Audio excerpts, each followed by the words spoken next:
So good afternoon and welcome to the Studio Museum in Harlem. I am Henry Murphy, fellow in the Department of Public Programs and Community Engagement here at the museum. We are excited that you all have joined us for this very special program this afternoon. The artist voice, Jamel Shabazz, in conjunction with the exhibition, Jamel Shabazz Crossing 125th Street, organized by our very own Eric Booker, who you'll hear from later on.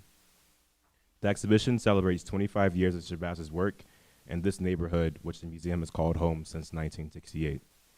We're excited today to be able to explore spirits, energies, beauties, and the complexities of Harlem captured in the exhibition with the man behind the camera. Jamel Shabazz is best known for his iconic photographs of New York City during the 1980s. A documentary, fashion, and street photographer, he picked up his first camera nearly 40 years ago. To date, he has authored 8 monographs, Back in the Days, Last Sunday in June, The Time Before Crack, Second of My Life, The Remix Represent, Pieces of a Man, and Sights in the City, as well as contributing to over 24 other books. His work has been exhibited in Italy, France, Korea, Germany, Ethiopia, Brazil, Japan, and throughout the US. Shabazz's work is housed within the permanent collections of the Whitney Museum, the Smithsonian's National Museum of African American History and Culture, the Bronx Museum of Art, and the Bronx Museum of the Arts. Over the years, he has worked with youth at the Studio Museum and the Studio Museum in Harlem's Expanding the Walls program, the Schomburg Center for Research in Black Culture Teen Curators Program, and the Rush Philanthropic Arts Foundation.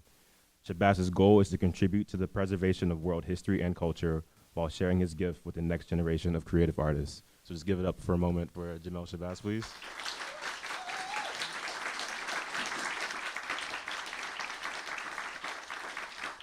Jamel will be joined in conversation with his friend and fellow photographer, Burroughs Lamar. Burroughs Lamar was born and raised in New York City and attended its public schools.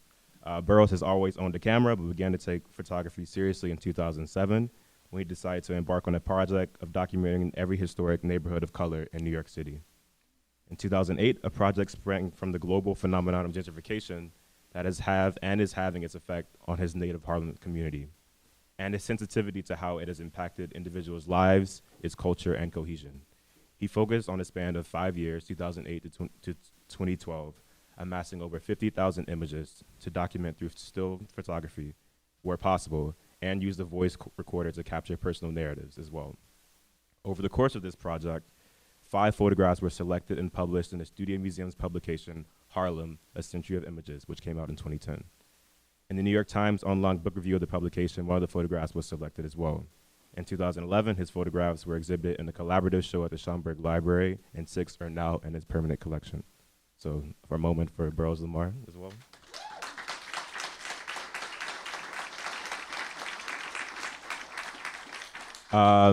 So the exhibition's curator, Eric Booker, will be in conversation with them both. Eric Booker is the exhibition coordinator here at the Studio Museum in Harlem, where he works on a range of exhibitions, performances, and site-specific installations, including Video Studio Meeting Points, In Harlem, Kevin Beasley, Simone Lee, Corey Newkirk, Rudy Shepard, which is last year actually. His curatorial projects include Method Order Metric at the National Academy Museum in 2016, and most recently, this exhibition, which brings us all here today, Jamel Shabazz Crossing 125th Street.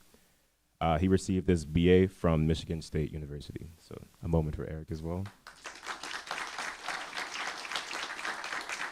With all the bios kind of done, I want to speak a little bit about the format of the program for this evening.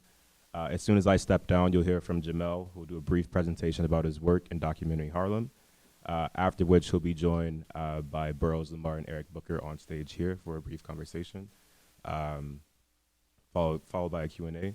Then we ask you to join us upstairs for a walkthrough of the exhibition, where we'll get to hear from Jamel and some of the folks who were actually on the other side of the camera, which will be really exciting.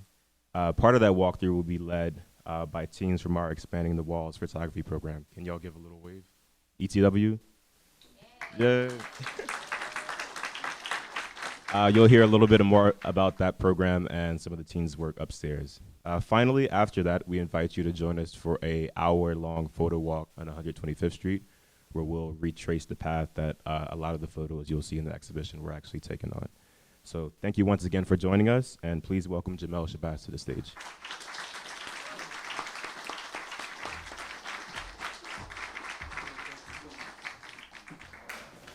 I have to say, one of the greatest joys of being a photographer is having the ability to bring people together like this here.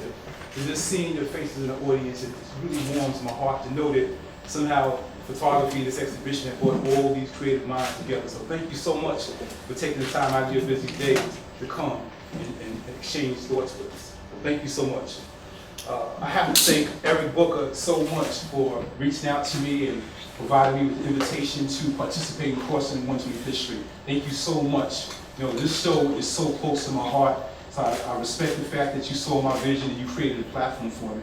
Thank you, Nico Reading, for all the great work that you do in this institution. I appreciate you so much. Henry Murphy, thank you so much for all the work that you do and how you aided me during the past few days. I really appreciate that. I got to give a special shout out to my brother Terrence Jennings, who's been my battle buddy for so many years, and he has accompanied me on so many missions. So I appreciate you so much, brother. Thank you.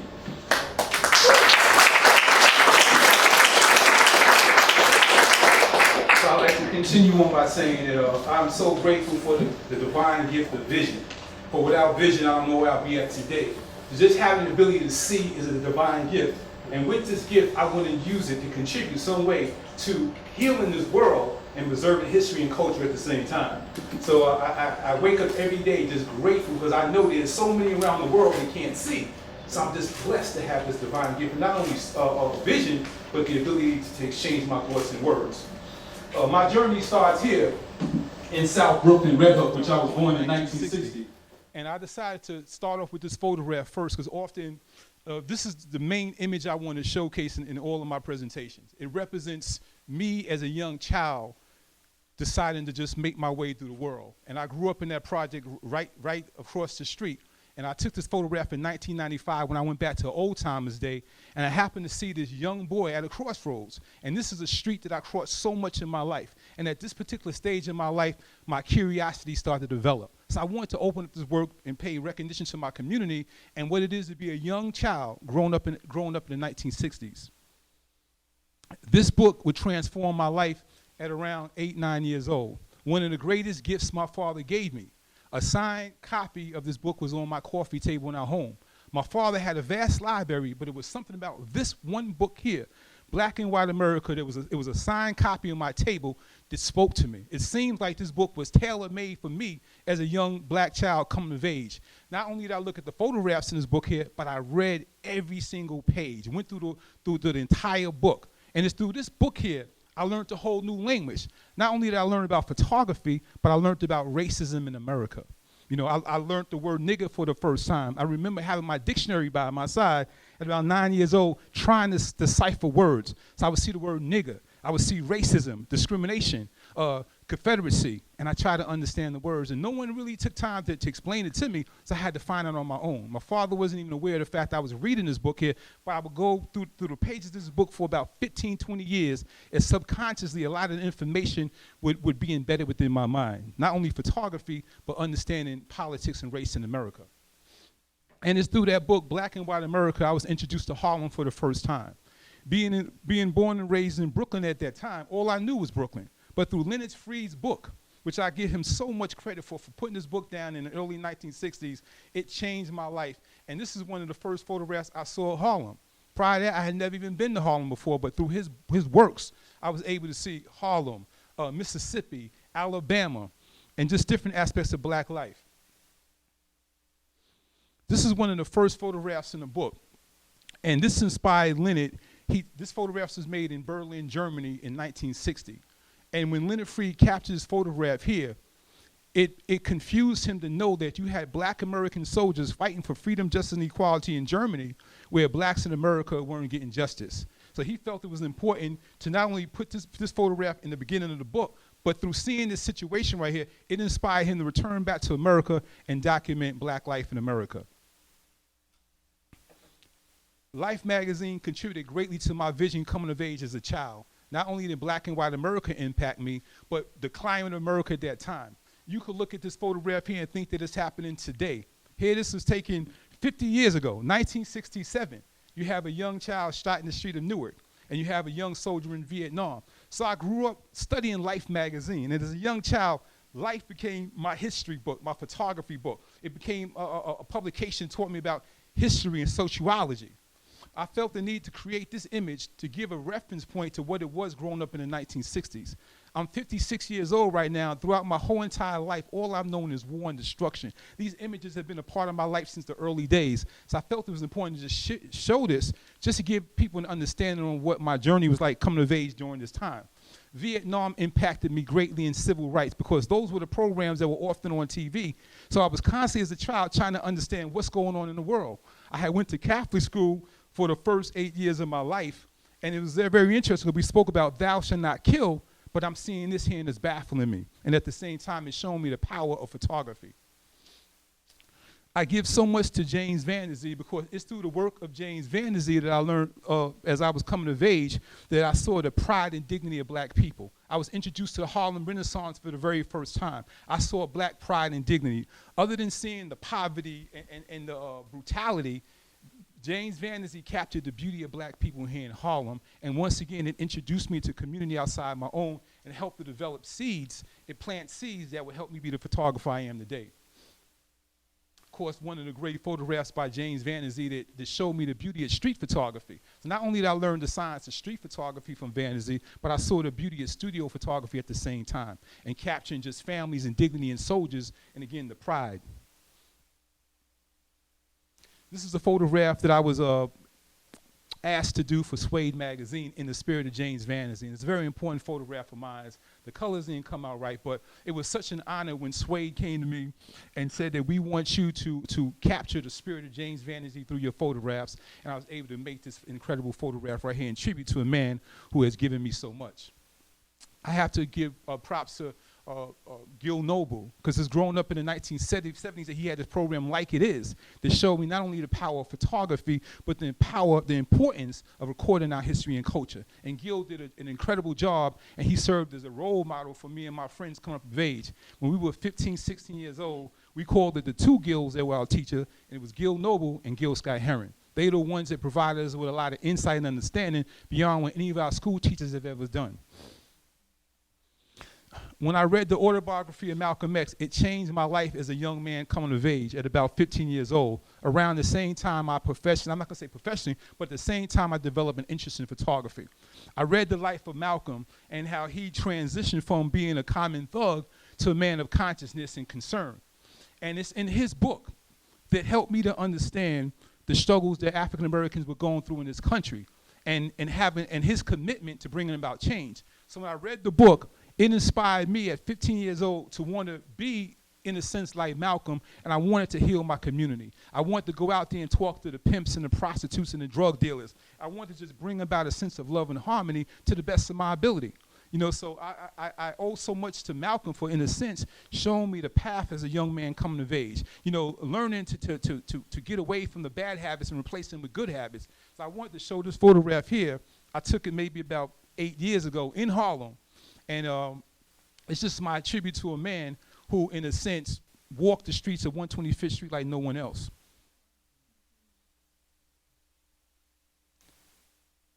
And this photograph here represents my commitment. You know, I made this image when I returned home from the military in 1980. And it's a young man in a subway station. It looks like it's a jail. It was taken in Brownsville, Brooklyn. And it represents a young man, to me, a man-child, in an unpromised land, trying to find his way. And I'll never forget it because I was getting on the train and the young men in the back were horseplaying, but there was something about the eyes of this young man right here. I saw a lot of pain and suffering.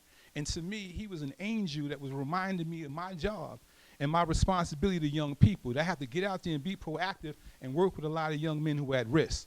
So this picture will haunt me for so long. It stayed in my mind because I would go on to see so many young men like this right here. So the camera became my instrument to connect with people and communicate with them. Without the camera would be one thing, but in having that camera, it allowed me not only to create images, but to have conversations. It would mean the world to me to find this young man right now. But I know he had a very hard and difficult life. And there's so many men out there that like this. And again, it just propelled me to be a photographer because the camera became a compass that brought me into the street and allowed me to connect with a lot of young people. This is one of my first pictures I made coming to Harlem in 1980. When I returned from the Army, one of the first jobs I received was I worked as a security officer at Wards Island. And Ward's Island is a community, so I say it's an island that houses the Manhattan Psychiatric Center in addition to one of the largest homeless shelters in the city. And when I started working there, I was amazed with the hundreds upon hundreds of broken black and brown men that were there. And this is one of the first images I made here. And again, it propelled me to be proactive within my community to try to understand what created these situations right here. So the camera allowed me to capture the moment, but engage these men about this struggle of being black in America. You know, a lot of these men were Vietnam veterans. Some of them battled with PTSD from just trauma growing up in America. And it's just paining me to see this right here. So I wanted to use my camera not only, again, to capture it, but to use these photographs to inspire young men that we have to prosper, we have to excel. Because, you know, we are under attack. And these are casualties of war. You know, in a sense, these images represent casualties of war. These are some of the first images. These are the other images I made in Harlem during the 1980s when I first came home. And in the spirit of James Vanity, I saw the beauty of the brownstones and capturing people on the steps in their natural environment. And I just wanted to just bring people together. A lot of times these are strangers. I'm walking down the street and to see a crew and say, excuse me, man, with all due respect, may I take a photograph of y'all? They said, why you want our picture for? Because when I look at y'all, I see greatness. I see beauty. I see hope. And I would make these images and pass on my business card and give back the photographs as a gift. I wanted nothing in return. All I wanted to do was use my camera as an instrument to communicate with people and just express my love. It's a beautiful thing to shake the hands of the brothers and hug the sisters and say, I love you. So I wanted the community to know that I see you, I recognize you, especially the young who are often, you know, rejected. Again, just couples. You know, Harlem, again, took this on 127th Street. You know, so when I saw couples in love with each other, I wanted to pull them to the side and say, man, can I get a picture of y'all? Because I see love here. And it made me feel good not only to capture the photograph, but to give them a copy of it later on to have for safekeeping. This pretty much propelled me to action too, because he was one of the first casualties of war when I came home from the Army. And I knew this young brother. I grew up with his sister and his brother. They were close friends of mine. His father was a police officer. And Brian Davis was a very dynamic young man, alpha male that had a lot of great potential. And sadly, he got murdered in the street by another young man who I was inspiring. You know, so it's just deep to see Brian and so many people who I photographed over time that lost their life senselessly. And again, it's by losing people like Brian that made me go into the street and want to connect with people more. See, my photography it's not really about photography itself. It's about a visual diary of people who I met throughout my travels. And the camera became that instrument that allowed me to connect with people and talk to them about what was going on. The song that best represents what I feel inside is Marvin Gaye, What's Happening, Brother. So when I came home from the Army, that's what I was feeling. I wanted to know what was going on. You know, why is all this killing going on? When I was in Germany, I was there during the heroin epidemic, and it was a time in which a lot of soldiers were ODing off of heroin. They were dying. There was a lot of discrimination against Northerners and Southerners. So when I returned back to the shores of America during the summer of 1980, I came home with a desire to bring about peace and harmony, and you know, in a way that I didn't see in Germany. But sadly, I came home to a war zone, and so many young men were just dying at the hands of other young men. In 1983, I became a New York City correction officer, and that was a part of my assignment. Because in studying The Alchemist, I felt I was on a journey. And all these different paths I was on was necessary to make me the man I am. It was necessary for me to go into the jail and see the hardships of injustice. So this photograph represents the first housing area in which I worked, 4 Upper. This is a housing area that a lot of people that were released from punitive segregation, they were introduced back into general population, and this is the housing area in which I had. And what's so interesting about it, you have a young man with a shirt that says "Alive with Pleasure," and you have another young man, you know, who is not so fortunate. But I used the jail as an opportunity to mentor a lot of young people. The difference with the jail from the street was, in the streets, oftentimes I would communicate with people and they would have to leave. But when I worked this housing area from 8 to 16 hours a day, I had a lot of young men, 60 young men in my presence that I was able to give inspiration to.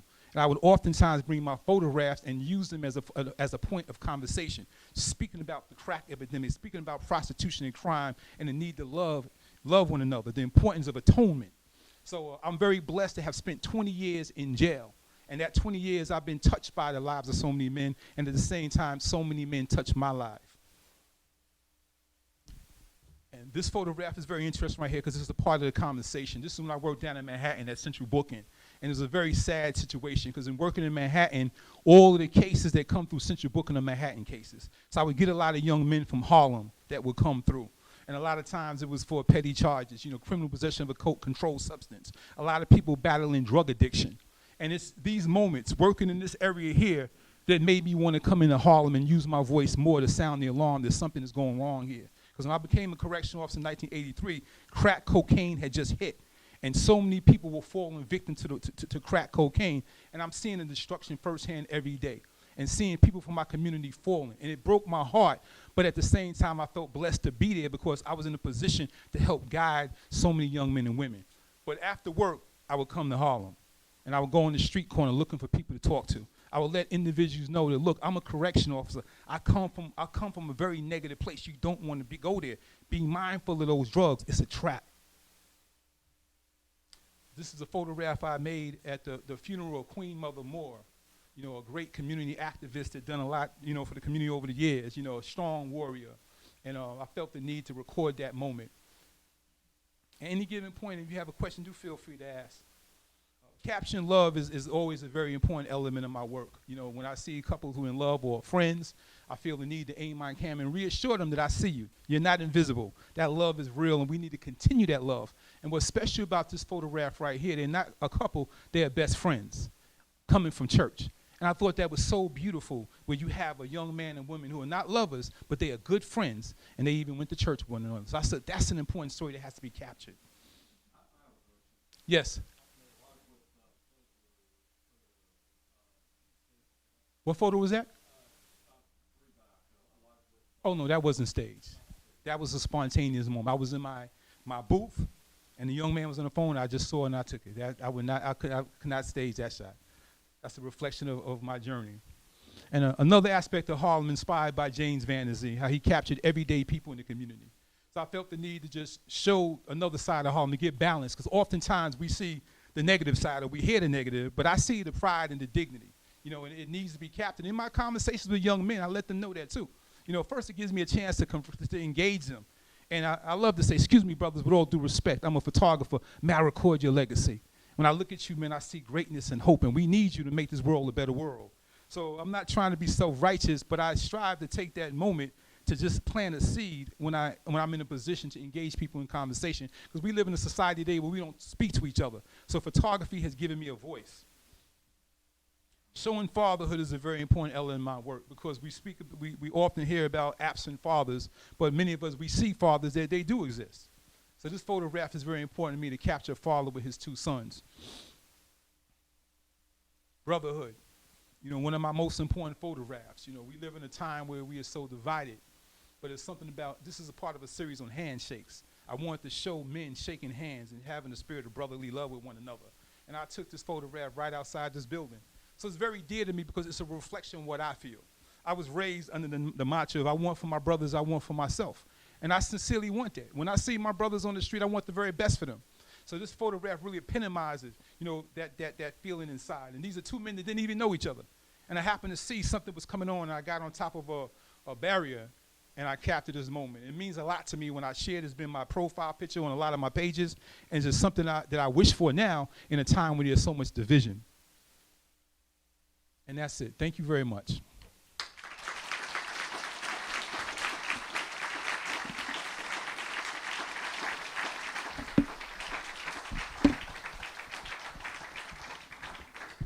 Good afternoon, everyone. Thank you all for coming, and thank you both, Jamel and Burroughs, for being with us here today. It's really an honor to be here with these two really incredible photographers.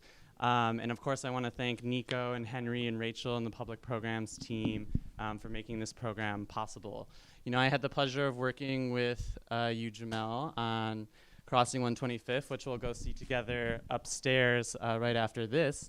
And, I just want to thank you again for, the opportunity to share your practice with me. You obviously have such an intense love for people and, showing their dignity and their pride. And I think that permeates kind of everything you do, from even the way you speak about your work as well. And of course, Burroughs, thank you for being here as well and adding to this conversation. So I think, maybe to start off, we could talk about, I think it's impossible to not think about the strong legacy of Harlem street photography and thinking about both of your work. You're obviously very much kind of a part of that legacy. And Jamel, you kind of mentioned obviously Vanderzee and Leonard Freed as major influences, but Burroughs, I wondered if you could talk a little bit about some of your influences as well. I know you mentioned Eli Freed in the past. Yeah, before I begin, I'd like to thank Jamel for granting me this opportunity to be part of this. I also want to give a shout out to Dewube in the back, because over 8 years ago, I met him at Aperture when he was having an exhibition and a book signing. And I was trying to find black photographers because Eli Reed didn't live in New York City. And I don't know how I heard about Dewube having an exhibition at Aperture. And I approached him, and he had mentioned to me he had lived in Harlem. And he was very friendly. And I bought his book, and he signed it. So I just want to give a shout out to Dewube in the back of the theater. So who influenced me was Eli Reed's book, Black in America. Prior to that, as mentioned in my bio, that I had in 2007 began a project documenting neighborhoods of color in the 5 boroughs of New York City. And so I hadn't come up with the idea to photograph Harlem, and I saw Eli Reed's book because I was looking at black photographers' work, and I said, that's something I could try to do. And I didn't have the idea at that time. It was just I was influenced by his imagery, and so he was the strongest influence upon me. And I wondered, obviously, again, thinking about this artistic lineage and Vanderzee kind of permeating a lot of this kind of aspect of street photography and setting up the image and kind of bringing forth the excellence of the sitter. How did you two meet? How do you kind of influence, do you influence each other kind of in your ongoing practice now? Well, I sort of the same thing with Dewube. I was looking for black photographers, and he was giving a talk at Powerhouse Books. This is in Dumbo when they were in business. And I was in the audience, and he was talking about his work. And that was the time before crack, right? When he had that book. And so he was doing a Q&A, and I said, I thought I knew Jamel, because we kind of favor each other. And the photographs he had taken, I said, well, I remember that period, the B-boy era, and I thought he was photographing Harlem, but they were in Brooklyn, so I thought maybe I might one of his photographs. But that's how I met him. Yeah. Burroughs, I've seen over the many years as a very passionate photographer that had work and he had a story to tell. We're going back to the Powerhouse days. He raised a question, and he just seemed to be very eager to want to lend his voice. So he was on my radar at that time.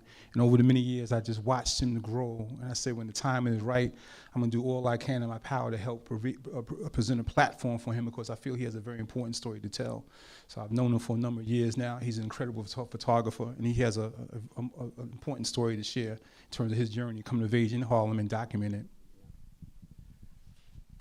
And there's so many, I feel like there's so many street photographers in the room too, just hearing all the cameras clicking. So it's great to, I look forward to the question portion of the conversation. So, I wondered if maybe, thinking again about Vanderzee, and I have some reference images up here for you guys to look at, but, again, thinking about, the show upstairs, Jamel, and kind of these conversations that we were having, and thinking about all the aspects that Vanderzee would use in his practice, whether it was the backdrops that he set up, or the clothes that people wore to the studio, or that he provided in the studio, to even kind of the retouching of the image, all in the effort to kind of bring forth this dignity and pride and show kind of the excellence of the figure. So I wondered, just looking at both of your work, and obviously, Jamel, you talked a lot about this, but if you have anything more to say kind of in terms of the aspect of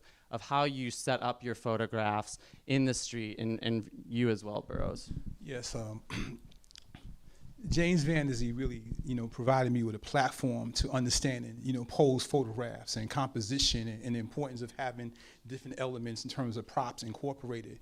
Being I didn't have a studio, I had to rely on the streets to be my studio. So I sought out, beautiful brick walls and structures and steps to kind of like enhance the image. I mean, the subject is a beautiful thing, but I think to give it enhancement, it's just good to have a particular background. So in a lot of my photographs, you'll see a background is there, something that helps to collaborate the story, and that's pretty essential for me. It helps to really eliminate a lot of distractions and just give it another type of effect. And I noticed early on with Vandezzee's work, when he shot Marcus Garvey and different fraternal organizations in the street, how he used that natural environment to really bring out the photograph. So that's a practice that is very important to me in terms of location and background. Oftentimes I look for, like with the couple I've shown, best friends, I had to walk them to a location to find steps that, in a sense, complemented the outfit they're wearing. So it's a very important part of my process, always. And even in my studio work, as I develop my studio now, in the spirit of James Vanderzee,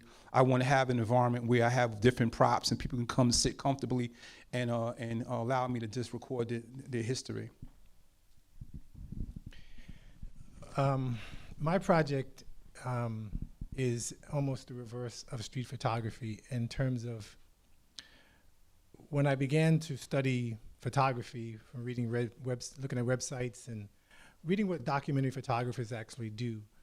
And they spend anywhere from 6 months to 5, 8 years with a given subject.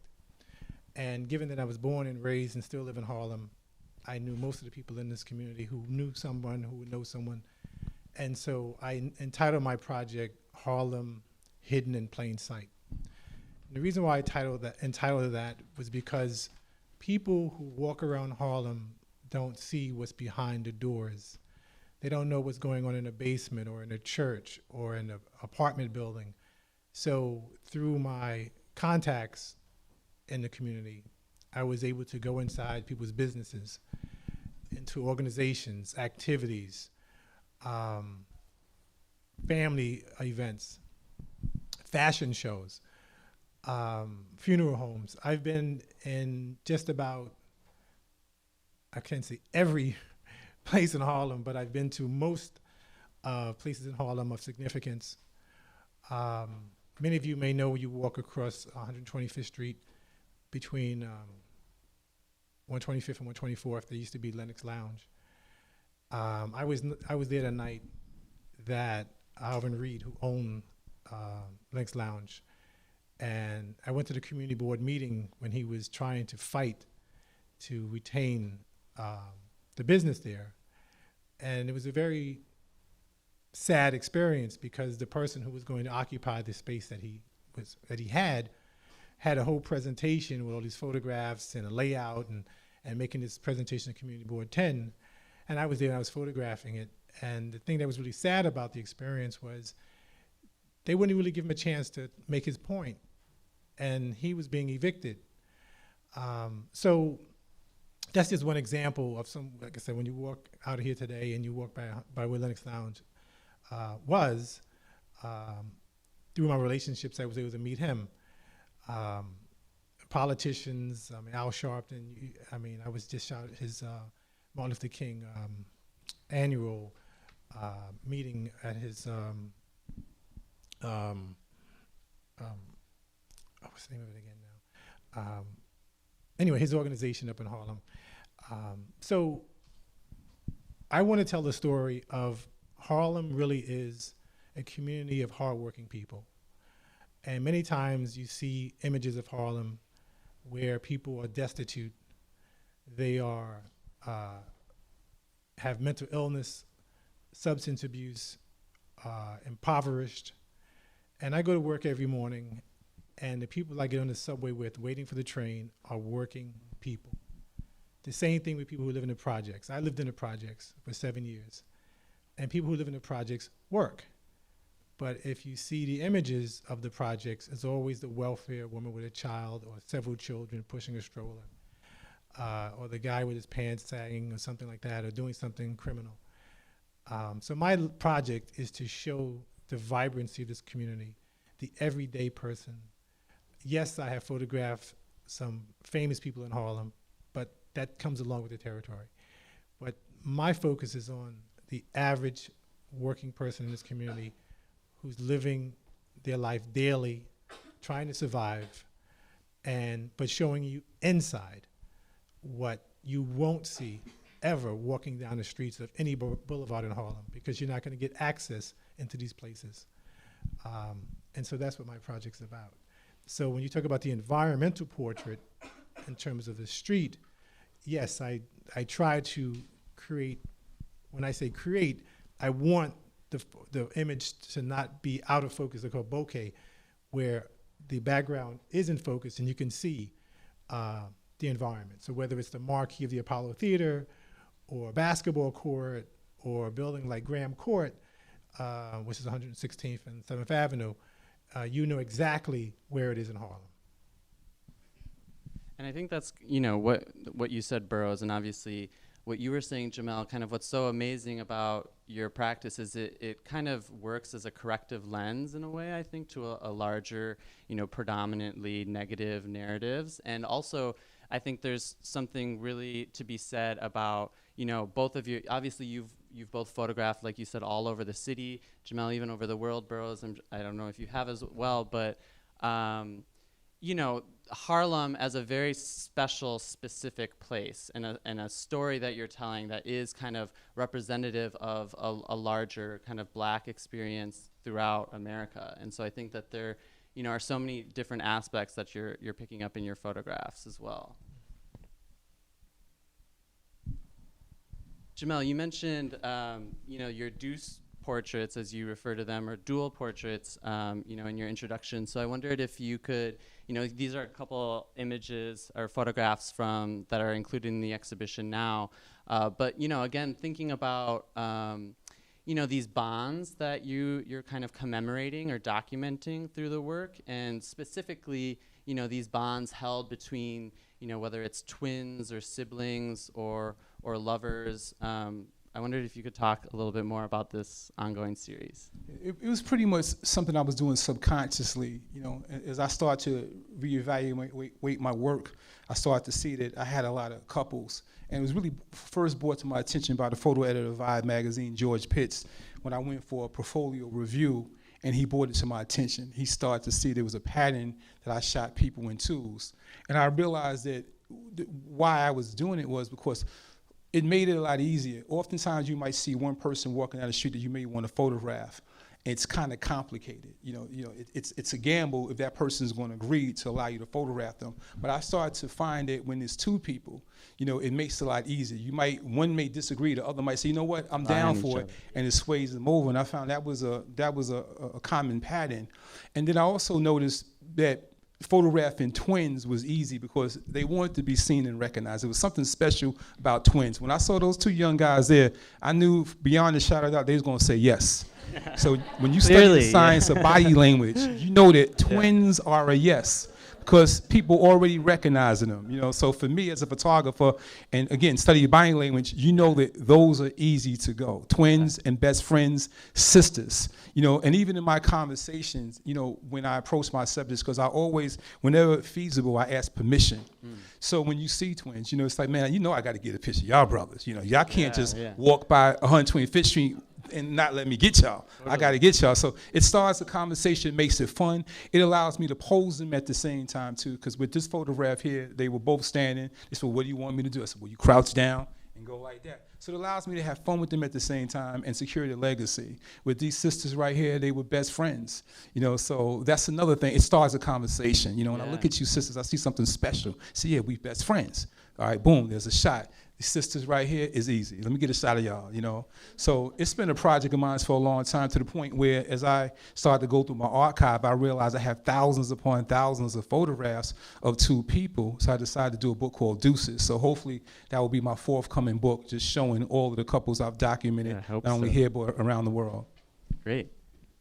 So yeah, I mean, that brings up 2 points that you know, I wanted to bring up in both of your bodies of work. Is obviously this idea of posture and kind of what that emulates in the photograph, and whether that's kind of a naturally assumed posture or if it's something that is kind of, you a technical pose that's instructed by you, the photographer.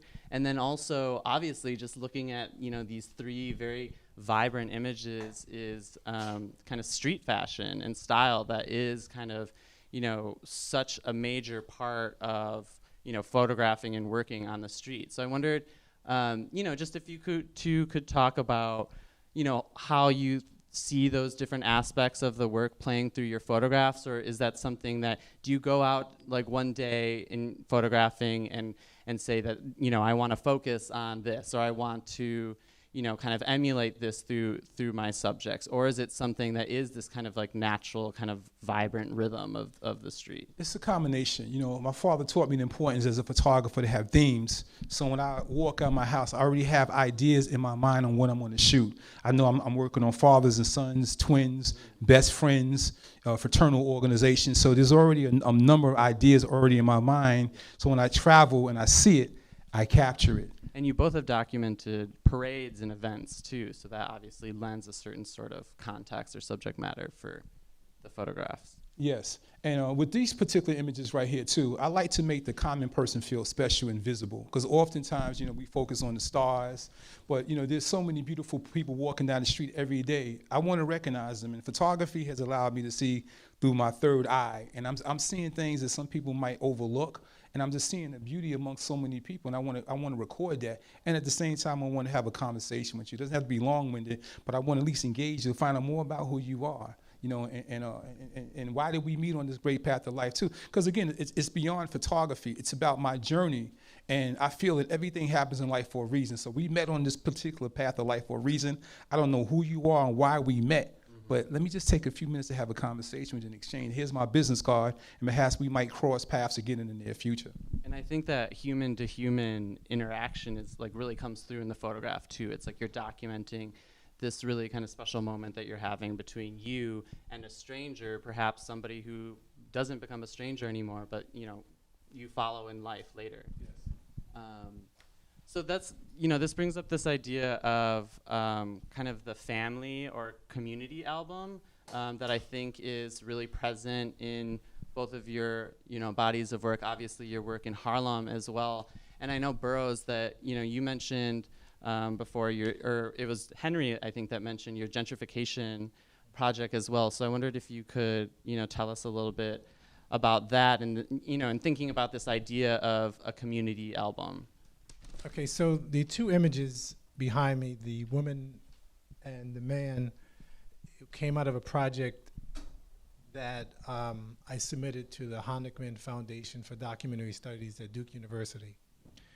So the criteria was a social, something of social significance. And for those of you who have submitted work to these call for entries, they have a strict criteria for the subject matter that they expect you to submit. Unfortunately, I was going to a war-torn country or covering a famine or something like that, and I had to find something that was of significance.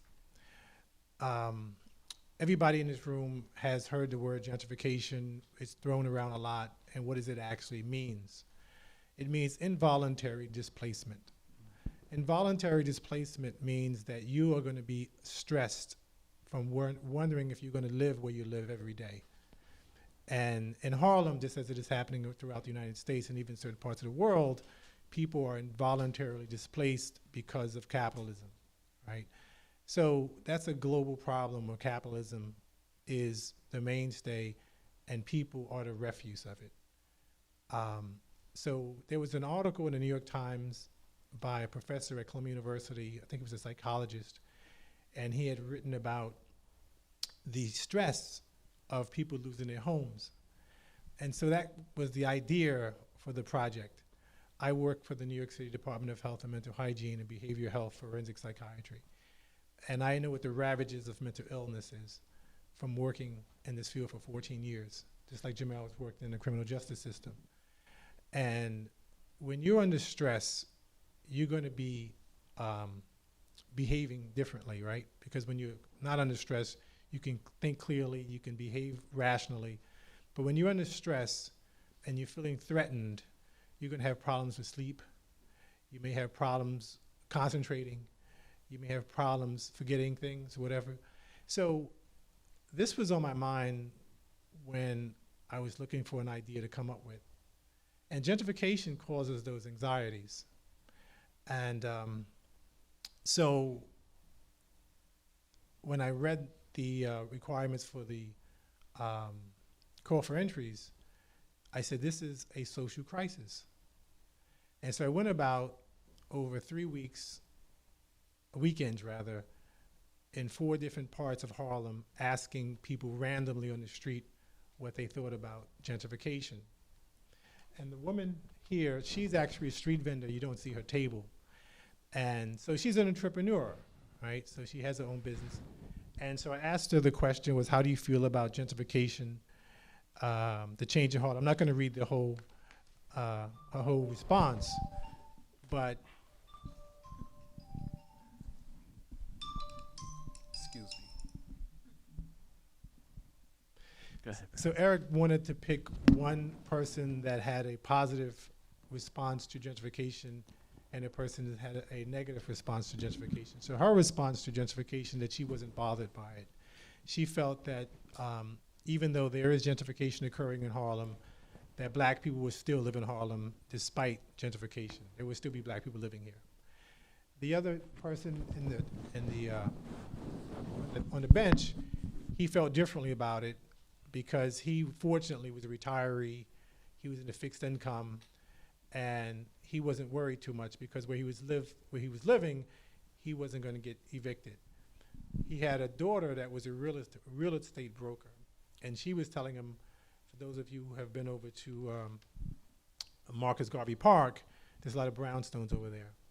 And she was telling him that at this time, this is in 2008, brownstones was going for $1.5 million. Now they are much more than that. And so, so these are 2 people from a series of my project on gentrification in Harlem. And that's what they are. And I didn't want, so when you talk about posing people or setting up the scene, what I learned, and so those of you who have your cameras, the most important thing is to get a strong image. It doesn't matter about anything else unless the image is strong. Because if the image isn't strong, it's not going to compel the viewer to look at the image. And so that was my main focus. Not only am I going to get the stories of the people telling me what their thoughts were about gentrification, but I wanted a strong photograph that will convey that sentiment about this crisis of gentrification. And there is the story component, obviously, to each of the photographs in this project. And I don't know if you do that with all of your photographs, but you capture their oral histories or their legacies and kind of transcribe those. So I wondered how you viewed that, just thinking about the actual photograph itself as like an extension of the photograph itself or a different aspect of the work. Or okay, so which I didn't talk about was part of my project is not just photographing people. I bring a digital voice recorder and I interview them, and I have a series of questions I'm asking about their business, if it's a business, how long have they been in business, why they continue to stay in Harlem, their thoughts about gentrification being pushed out. So I have a audio companion to the photographs, and I normally will give them a print and frame it as a gift to them because I can't pay. Everyone should know that that's ethical to pay your subjects. So I compensate them by giving them a print of the photograph that I take of them. So yes, I want to get a strong image, but I use the audio recording to have that part of it, of the narrative that will go along with that photograph. And while obviously pursuing, both of, your artistic paths, you're also kind of documenting the changes throughout Harlem and making these historical records of the people and the places in which you're working in. So I just wondered, obviously, going behind or through the gentrification project, that is a very kind of pointed take on the changes throughout Harlem. But I wondered if both of you could talk about, obviously the show upstairs spans 25 years of your work, Jamel, specifically along 125th Street. So what changes have you observed from behind the lens or experienced yourself from coming here, for good or bad? Well, sadly, so many people I photographed have died. And that's the painful part on so many different levels. And I'm finding out like every week when I share them on social media, people respond, rest in peace. And the crack epidemic really hit my community hard, not only here in Harlem, but really throughout Black America. And I find that I really was getting hard in terms of documenting back in the 1980s. Every day I was photographing and engaging people in conversation about the time. And I say that was the biggest thing that changed everything. Because I came home from the Army very hopeful. The vibration was good at that time, but I saw the storm was coming. And I didn't quite know what it was. And it was a combination of things. See, I grew up in the 1970s, and the music was very inspiring. We were inspired greatly by Roots. And it's like when Roots came out January 1977, it sparked this movement of consciousness. So things was looking good. Hip hop was born a couple years earlier, and we had the message by the Grandmaster Flash and Furious 5. So it was a really interesting time. KRS, so it was a movement that was coming in pride and dignity, but at the same time, crack was on the horizon. And I was out there using my camera as a trumpet to let people know that this thing is going down. We got to be mindful, and crack came. And I started to see that transition from everything just changed. The music changed from love, and it became a point of just getting money. And for me personally, it's very interesting. I look at my early work from the 80s. There was a lot of smiles and hope and friendship and a spirit of brotherly love and sisterly love. But once that crack changed, everything changed. The smiles were fading away. It was more about materialism now. Now you're seeing people wearing a lot of the bling.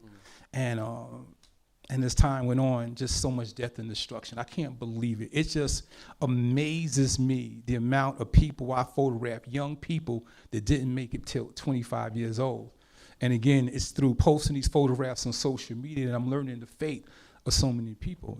My main photograph in an exhibition of the drum major, Lamar Harper, I found out really 3 months ago that beautiful, vibrant young man that had so much promise was murdered.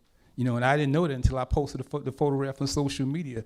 So what changes I've gone through the most is that I've lost so many people. And not only through violence, but through bad health, diabetes, high blood pressure, and it hurts me that no one's around anymore.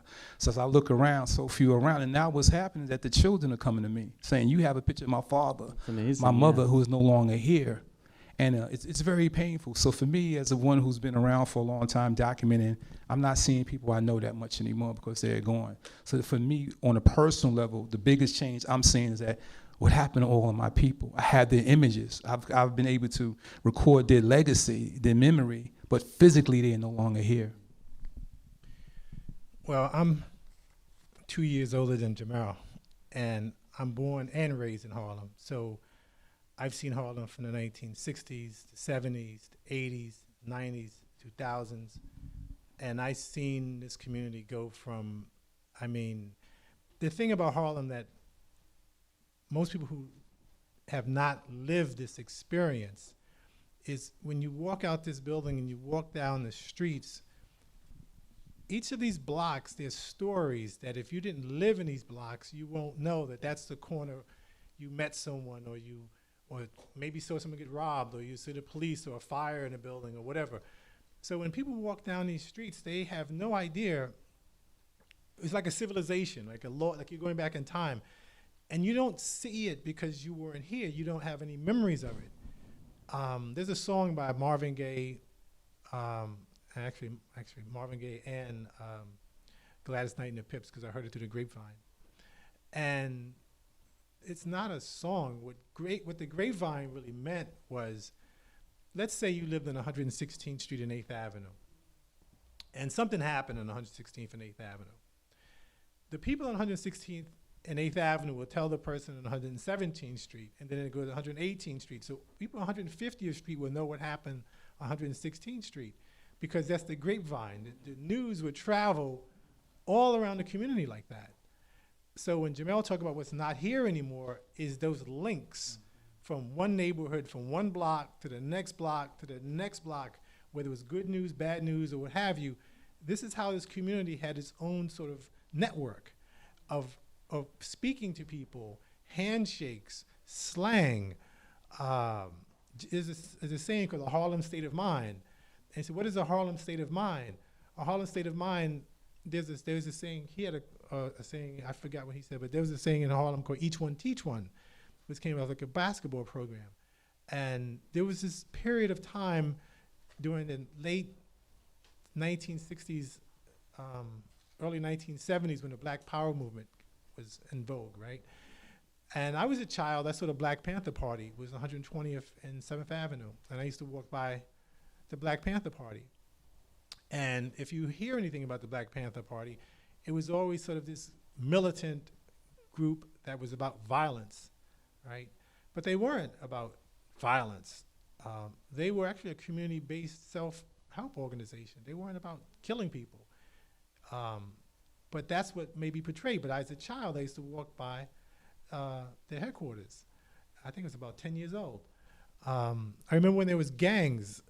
Those of you might have heard of this movie called The Warriors, and they used to have colors, right? Those of you know it would get a Lee jacket, they cut the sleeves off, and then on the back it would say, let's say, the Black Spades, or the Savage Skulls, or the Savage Nomads, or the Glory Stompers, and so there were these gangs, and they would have these, they used to wear these construction boots from the Transit Authority, and so when they would have gang fights, it was with fists and sticks and chains and zip guns and things like that. I don't know if anybody here knows what a zip gun is, but a zip gun is a homemade gun. You take a umbrella or a car antenna, and then you would take a piece of wood and you make the handle, and you get a rubber band, you put a 22 caliber bullet, and you pull it back, and that's how you would shoot somebody with that, because you couldn't get guns like today. But I don't want you to think of Harlem as this OK Corral place. It was a beautiful place. It's still a beautiful place. The block parties that used to happen, like now I wish to God that I could go back to those days, because you could play street games like Lodies and Scalesies, and people say, what is he talking about, Lodies and Scalesies? He knows. But kids would be playing hopscotch and jump rope and ring-a-levio. I mean, all these things kids used to do, and the people would bring their stereos out on the sidewalk before there was hip-hop and play their music on the street and connect it to a lamppost. Hip-hop came out of that, right? They would plug the turntables into a lamppost, and then the light would go out because they'd taken the power from the light, because that's how they plug their stereo equipment into. And kids riding their bikes on the sidewalk. I mean, the ice cream trucks coming through, and people would take the other kids to their parents if they got a line, right? So you would borrow your neighbors a cup of sugar or something like that, or lend money to somebody. And of course they had numbers runners, they had loan sharks, and they had boosters. And people say, what is a booster? A booster is someone who would go downtown and steal something and bring it back to Harlem and sell it to people in the community. So they would say this stuff is hot because it was stolen. But all of this stuff I'm telling you now is in my head. I've seen it, lived it, experienced it. My first camera was hot. I hate to say that. Yeah, I had my first camera. Actually, my second camera was, both of them were hot. So these are things that you're in Harlem, you have no idea what you're passing through the streets. That, I mean, and fist fights. It was always fist fights, right? It's always fist fights. None of this shooting stuff was going on. And then it would be, you know, I can talk forever about Harlem. Yeah. I mean, I wish we could. It's interesting that you use this word network when you're, talking about kind of these communities in Harlem. And Jamel, you kind of beat me to the punch a little bit in talking about social media and Instagram, and kind of how, you both have Instagram accounts and use social media, and how these images are kind of reconnecting you with the families of your subjects, or some of your subjects that, we'll hear from in a few minutes, I think. But I wondered, just thinking about social media at large, and obviously, Instagram particularly as being this, very prevalent method of a dissemination of images. And thinking about this idea of community, maybe in the digital sense, and conveying these portraits of people, of a community, to the wider world. I wondered if you both could talk about, just how you view that kind of incorporated in your practice, and is it changing your work at all? Obviously, it's reconnecting you, with these families and subjects. I embrace social media because it has provided me with a platform to share my work across the globe and produce a counter narrative, because oftentimes people around the world, they look at the African American community in particular in a very negative light. So by sharing certain images on social media, and I have a very large, for the lack of a better word, following, they have an opportunity to see the other side and see the human side of it, and it helps to change things. Yeah, you're like an ambassador to Harlem almost. Oh, I'm not gonna say that. I just strive to be a representative of the various communities in which I'm from, because I'm born and raised in Brooklyn, so I try to show a little bit of everybody. But my goal is to use my work as a form of visual medicine, mainly for the people in which I photographed and their families first, because back when I was doing photography, a lot of young people weren't taking pictures, unlike today, where everyone has a camera or some type of technology that could record images. Back in the 80s and 70s, very few people were taking photographs. So I was very fortunate to be the one in my neighborhood that documented a lot of history and culture, and I've gave the photographs to family members, and it means the world to them today. So when I post, I post with that in mind. I take my time to think about the power I have to say, you know what, I'm in a position to share a photograph on social media right now that serves as a universal language that could provoke thought and make people feel good. And I have thousands I could select from, but I said, let me take this photograph of a family, and let me share this right now, and it might affect somebody in a really good way and make them feel good. And to get the feedback when people tell me, Jamel, man, that photograph that you posted, it started my day. I really needed to see that. That's one. And what's equally as important to me is to inspire the next generation of image makers. So if I could share certain photographs, and now people are saying, Jamel, in looking at your work now, I realize I have subjects within my own community and I want to document them. So one of the things I'm striving to do with my work is inspire not only the next generation of photographers here in this country, but around the globe to pick up the cameras and use the camera as a choice of weapons to, again, counter the negative stereotypes that we are seeing amongst people all over. Because it's not just here, it's everywhere. You have photographers that are documenting the suffering of the immigrant community. You have those war photographers that go into harm's way, and they capture these images of war to help us understand the hell that people are going through. So what I'm striving to do now is stir up the pot and just get more image makers, more creative artists to get out there on the front lines and use their voice and vision to tell stories. And I'm amazed by the stories that are being told. There's a great photographer here in the audience, my brother Tyrell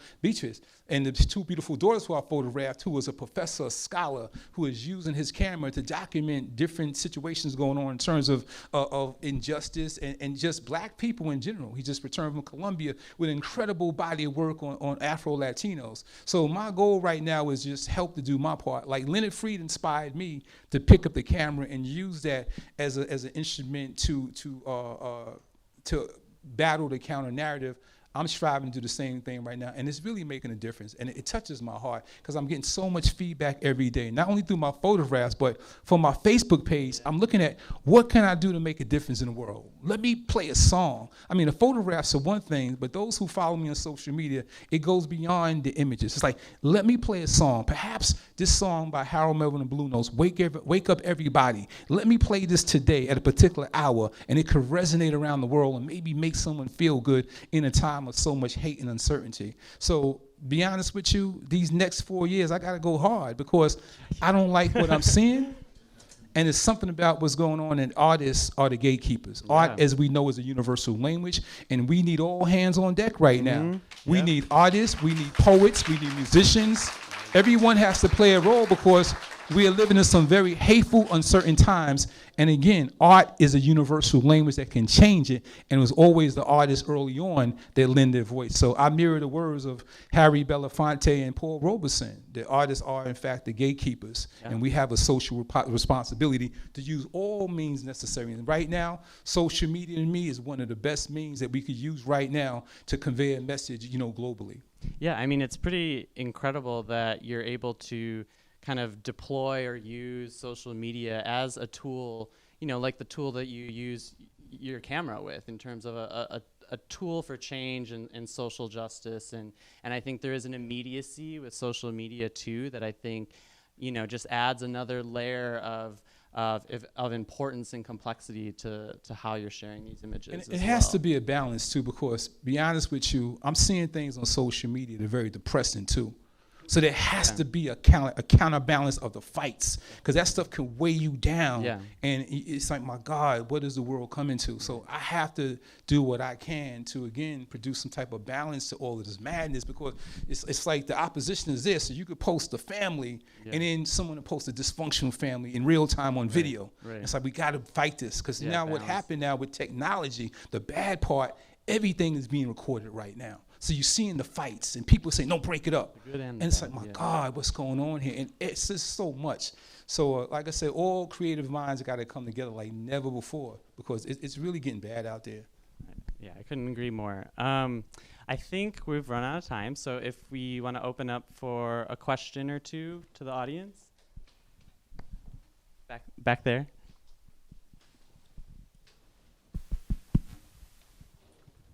Hi, I wanted to say that this was the best detour in Jamel. I'm still here. There was a picture that you took of me. I think I was 15. Right. And someone shared it on Facebook recently and said, a queen lives in Brooklyn, because you and I came from Brooklyn. Right. And I remember, last time I saw you was at the Schoenberg, and I got up and spoke, and a lot of the people there went to school with, I knew them, have since deceased. Saw the post recently of you posting new pictures. More people have deceased. Yes. You spoke to my brother, and you were an influence in his life. Unfortunately, when I saw you last time, he was alive, and since then, he's since passed. But I was on my way to Brooklyn to get a little dancing in at Soul Summit at Fort Greene Park.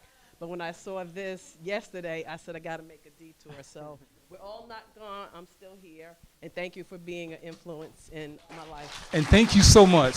And what I remember so much about meeting you that day when I first took your photograph, you spoke about your brother, how you wanted me to talk to him, and I'll never forget that.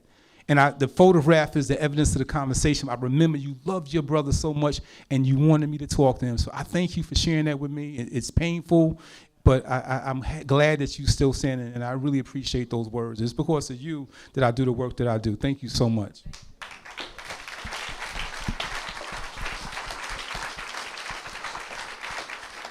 Thank you. Just one more question in the back. And then I will say we'll go upstairs and have more time to talk. I would love to talk, please. I'm not leaving until I talk to everybody. So I got to talk. I got to get some feedback from y'all. So I'm not leaving. So we don't talk now. We can talk later. But I got to talk with y'all. Yes. Any questions? Hi, I'm Nicole. I have a campaign I started last year called Black Harlem Lives. Some people call it Black Harlem Lives. And I'm really inspired by the work that you're doing. My project is challenging the idea notion that Black Harlem has come to an end and that it's no longer vital. And I'm a new photographer, and I have some discomfort around taking candid photos of our people doing what we do organically, because sometimes I feel like it becomes anthropological and it becomes almost like a violation. I just wanted to get some advice from you on how I can get over that, because I feel like we are at our most powerful and our most beautiful states when we're doing what we do, whether it's drumming or dancing or preaching on the street corners or selling incense and all of that. And I know you take a lot of pose shots, and I want to know, do you take candids, and how do you deal with the relationship with people so you're not kind of exploiting them and violating what they're doing and what we're doing? Because, white people have done that to us for so long. I don't want to repeat and do that to my own family in a way. I want it to be a positive exchange for both myself as a photographer and for the people that are in front of the camera. And that's a great project, and I commend you for the work that you're doing. That's so admirable. Let's stay connected on social media, and whatever I can do to help you, I'm here. Okay. But I think that the key for me, and some laugh at it when I say it, but it has worked over time. And whenever possible, I always approach people with all due respect. Excuse me, pardon me. I introduce myself. I always have a business card. I always keep work with me. And I speak to people sincerely. So if I see a subject in which I want to photograph, like my brothers right here, it's like, come on, brother. Look at how great y'all are. You can't let me get by you. I got to get the shot. This is powerful right here. So you make a person feel good. You acknowledge them first, and you let them know what your intentions are. I let people know that I am a documentarian. My goal is to record your history and legacy. So you help people see and understand what you're trying to do. Mainly hear you first, and then what I do, I pull out my portfolio and I show them images that mirror what I want to capture. So now you can see, conceptualize what it is I'm trying to create. I always have a business card. In today's world, what's cool about it, like I said, let me get your email address and I will email you a copy of the photograph. But you want people to understand what your intentions are. And when you're able to do that sincerely, pull them to the side and break it down. The beautiful thing about the digital photography today, unlike film photography of 20, 30 years ago, you can show them the photograph, one, or what I like to do, I'll take your picture, show you it, and then I'll even say, let me get your cell phone camera and shoot you with your cell phone. Now you got a copy of it too, so we may not have, make sure that you get it. So you want to make sure that you're able to explain what your project is and the importance of your project. Because when they understand that, it makes a difference. When I was photographing fathers and their children, I let the subjects know it's important that I create these images to show the world that black fathers do exist. So they understand what it is I'm trying to create. So the key to develop a short portfolio when you go out on a mission, have work with you to show, and have something already in your mind when you approach people, you know what you're going to say. Every subject I approach, for the most part, I take a few seconds to develop an idea, a statement in my head to present to them so they can see where I'm coming from. And that's why I like to get people's permission. You know, my work is 50-50. Half of it is candid and half of it is posed. So it all depends on what I'm feeling. But when I shoot subjects in terms of people, I have to get permission with all due respect, because I don't want to be disrespectful and violate someone. I just want to say, since I live in Harlem, I can give you my card, and you can tell me what you're trying to do, because just about everything he said I was going to say also. But he's right. You just have to ask people when you ask for permission, because they're going to ask you, what do you use my picture for? You have to have a very clear, explained reason why you're taking their picture, because they're going to tell you no. And most people tell me yes, and it's because how I ask them.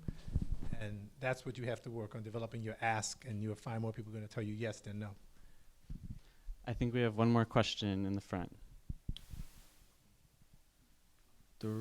Throughout your session, you were talking about how important photography is to you as a means of expression and how used as a form of activism. I have two questions. I'd like to know, what form of activism would you uptake if photography was not a means in the world and a medium to use? And also, how do you think the legacy of Harlem would be without photography at all? Wow, such great questions, brother. Thank you so much. That's a great question, too, because I remember when my camera broke in the 1980s, and I was lost. I only had one camera. I didn't have any money. It's like, how am I going to reach the people? And I carried a poetry book with me. I picked up a book in Germany. It came from the Black Arts Movement. We speak as young black liberators. And while my camera was broke, I would recite poetry, mainly to the brothers wasn't going for it. So I went after the sisters, and I would recite poetry about consciousness and love and unity. And they really got it. So the poetry helped me at that point. But if it wasn't for the poetry, it was my music. I think that music is the greatest, other than my photography, music is the greatest manifestation of who I am. My playlist is so important to me. Music has shaped me in so many ways. Growing up, I came up during a really good time, the 1960s on to this present, but really the 60s and 70s, it was a time of protest music. So I embraced a lot of music. I got into DJing. I mean, I have massive amount of music. And again, on my social media feeds, mainly Facebook, there's a lot of music on there. So I think that in order for me to convey my message, it would be through music. You know, conscious music. I grew up with Kenneth Gamble and Leon Huff, the whole Philadelphia International sound. I embraced that conscious music. Gil Scott-Heron, Curtis Mayfield. I play music. And that's what I do oftentimes too. When I don't want to show photographs, I got to put the music out there. And if I wasn't doing music, I would have to do plays because I grew up in the theater. So I would have to produce plays that are provocative, that are thought-provoking, that deal with different issues in the community of gang violence, of love, of just, you know, of family life. You know, because one thing when I came home from the Army, you know, we had the Negro Ensemble Theater, and I went there all the time, and I saw the importance of plays, and then even movies. You know, one of the things I aspire to do is do a movie called A Time Before Crack to show people. So I want to use all the creative knowledge I have to just keep this motivation going. And then your second part, what was the second question, brother? the legacy of Harlem. Oh, the without legacy. Oh, photography. I can't imagine. I mean, James Vanderzee and so many. If we didn't have those images that Vanderzee took, that Gordon Parks took, I don't know where we would be at. I can't imagine. We would be, it's almost like being blind, not being able to see the beauty and brilliance of Harlem. I mean, for me, going back to Leonard Freed, seeing his Harlem from the 1960s gave me motivation and gave me hope and gave me a broader understanding on the beautiful people that live in Harlem. But without photography, without vision, I don't know where we would be at, brother, other than just the oral history, which is all right, but there has to be a balance of the oral history, like what Brother Burroughs is doing, but you got to also have the physical history, to have those images that forward to me a really great collaboration. But thank you so much for that question. Well, thank you everyone for coming. I think now we're going to head upstairs and have a little conversation in the galleries.